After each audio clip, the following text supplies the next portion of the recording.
because as you can very plainly see, I am former President of the United States, George Herbert Walker Bush. Now, perhaps you better know me as George Bush Sr. or Bush 41 or Poppy Bush. I don't really care which moniker you're partial to, as long as you very well remember who I am. It's nice to be here tonight. You might be wondering how that's possible. How am I back from the dead, looking more sprightly than ever at the age of 99? Well, let's just say that being part of the Skull and Bone Society has many long-term benefits. Anyway, I didn't come here alone tonight. I brought some friends along too. First one, my beloved son, George W. You might be wondering why he's holding his finger out like this. Well, that's what I call flatulation proclamation. very nice son, very highbrow. Now, you might be wondering, do I consider W here a disappointment because he kinda, sorta fucked up the entire family legacy? Well, in a word, no. I mean, yes, that's not great, but George W. here, he's just so lovable that I can't stay mad at him for long, and he got a second term as president. I never got that, so I gotta give him his flowers.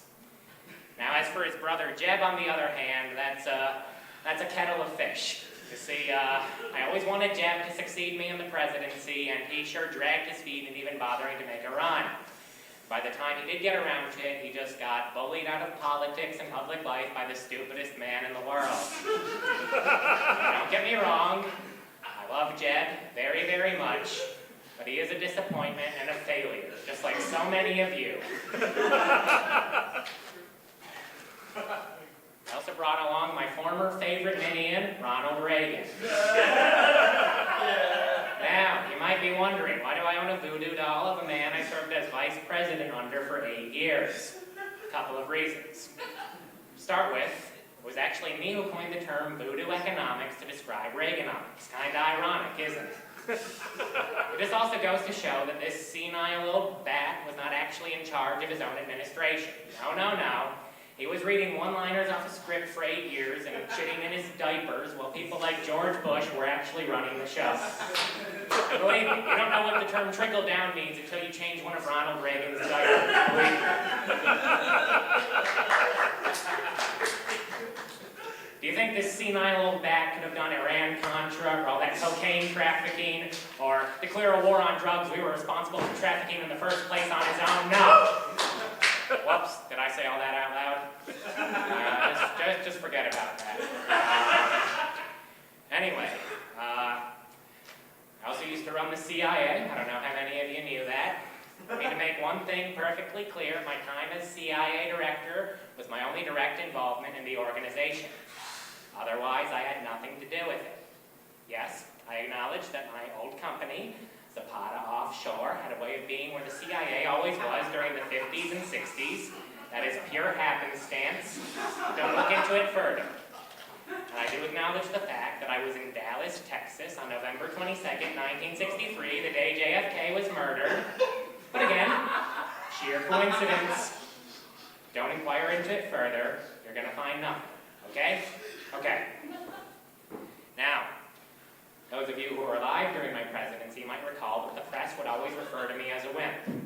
Folks, read my lips. I am not a wimp. Let me ask you a question. Would a wimp wear colorful socks like this? I don't think so.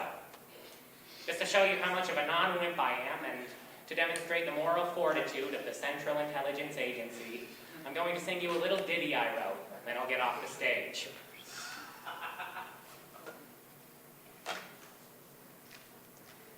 Young man, 9 to 5 got you down. I said, young man, always wearing a frown. I said, young man, don't you act like a clown. You sure need to quit your job now. Luckily, my org is hiring for a great job. That's so inspiring. You can start soon and turn around your bad luck and then earn yourself the